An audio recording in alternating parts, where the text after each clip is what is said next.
আমার ঘরের পরিস্থিতি এই, আর এই যে আমার সোনা পাপা, আর এই যে আমি এখনো রেডি হইনি, হব। Guys welcome back to my channel পিয়াকাস ব্লগ। কেমন আছো তোমরা সবাই? আশা করছি তোমরা সবাই খুব ভালো আছো, আর আমিও আজকের দিনে ভীষণ ভালো আছি। কারণটা তোমরা জানতে পারবে আস্তে আস্তে, ব্লগটা কন্টিনিউ করো। তো দেখো সকাল সকাল স্নান করে একদম রেডি হয়ে গেছি, মানে শাড়ি পরছি, রেডি হচ্ছি, ওইদিকে গাড়ি সাজানো হচ্ছে। তোমরা তো বুঝে গেছো অলরেডি। হ্যাঁ, আজকে হচ্ছে 27 তারিখ, ইংরেজির হচ্ছে যে জুনের 27। তো আজ হচ্ছে আমার ছেলের, আর বাংলার হচ্ছে 12 তারিখ। তো আজ হচ্ছে আমার ছেলের অন্নপ্রাশন, আর রথের দিন পড়েছে। আজকে হচ্ছে রথ, তো রথের দিনই পড়েছে যে আজকে হচ্ছে আমার ছেলের অন্নপ্রাশন। তো সেটার জন্যই কোনো কিছু অনুষ্ঠান এবছর মানে করা হচ্ছে না এবার। তো তোজোর বেলায় অনেকবার, মানে আমার বড় ছেলের বেলায় অনুষ্ঠান করা হয়েছিল, এবার আর অনুষ্ঠান করার হচ্ছে না। তো অনুষ্ঠান না করার কারণে আমরা মন্দির থেকে ভেবেছি যে আমার ছেলেকে প্রসাদ খাওয়াবো, আর কি যে ভাতটাও প্রথম খাবে সেটা আর কি মন্দির থেকেই খাবে।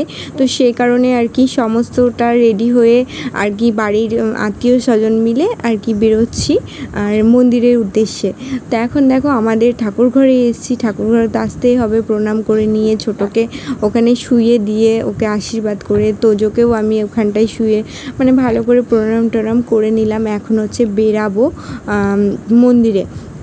তো দেখো আমার ছেলেকে কেমন লাগছে বর সেজে, পুরো একদম ছোট্ট বর লাগছে, তাই না? একদম টুপুর পরে মালাটা যখন পরবে তখন তো আরও মনে হবে যে ছোট্ট বর। তো কেমন লাগছে জানিও আমার ছোট্ট পাপাটাকে।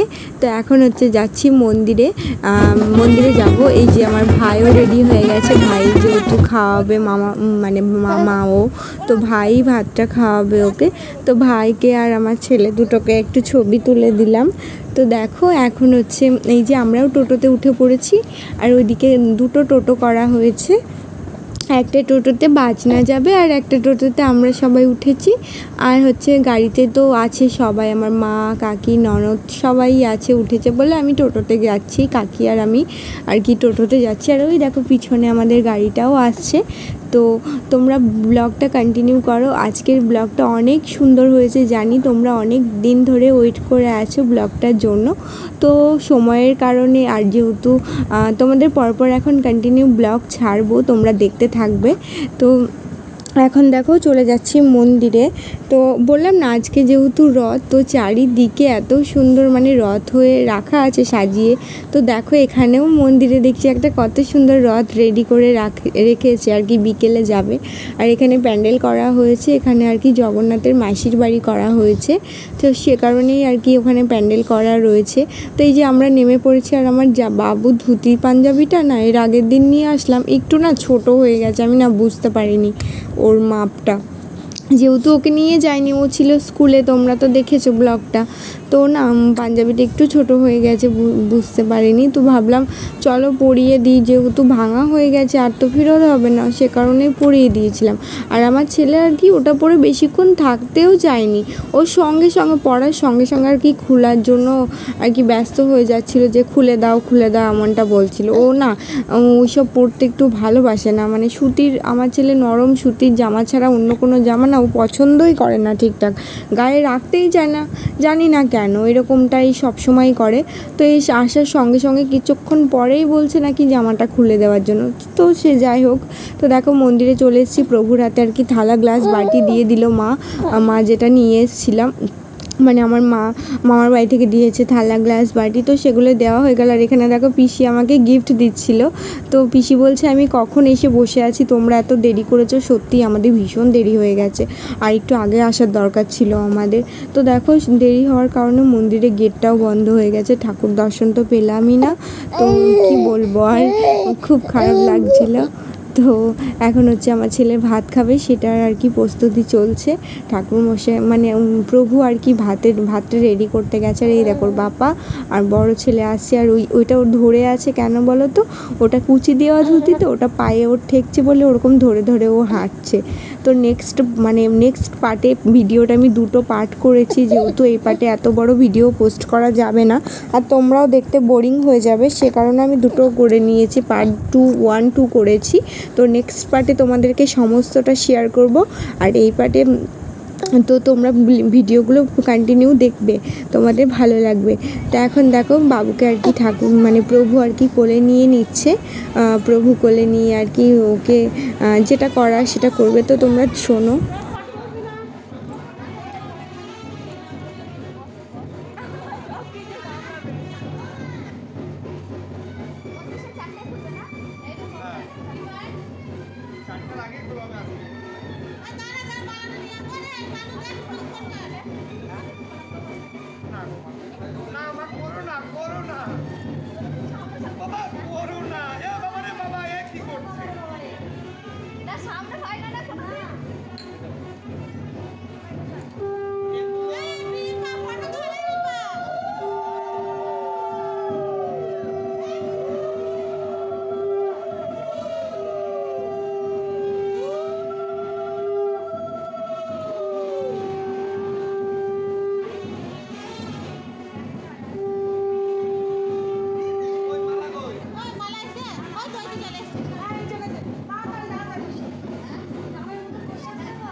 তোমরা তো দেখে নিলে আমার ছেলে খাতা পেনটা প্রথমে আর কি পুরো থালাটাই ধরেছিল, তারপরে আর কি খাতা পেনটাই ধরলো। তো আমি যেহেতু দেখতে পাইনি, আমাকে দেখতে নেই, তাই সে কারণে আমি দেখিনি, পরে ভিডিওগুলোই দেখছিলাম। তো আমার বাবু খাতা পেন ধরেছে, ছোট বড়ও না ওরকম পেনই ধরেছিল। তো ছোট বড় আর কি আমার বড় ছেলে পেন ধরেছিল মনে হয়, সব অতটা মনে নেই, আর এ খাতা ধরলো। তো যাই হোক, ছোটোবেলায় তো ওরা খুব ভালোই মানে পড়াশোনার দিকে, জানি না বড় হয়ে কি হবে। তো এই দেখো প্রভু আর কি ওকে নিয়ে একটু খেলা করছিল। তো তোমরা দেখো কন্টিনিউ।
তো বাদ বাকি নেক্সট পার্টে তোমাদেরকে আরও মানে ইন্টারেস্টিং ভিডিওগুলো আসছে, তোমরা নেক্সট পার্টে দেখতে পাবে। তো টাটা।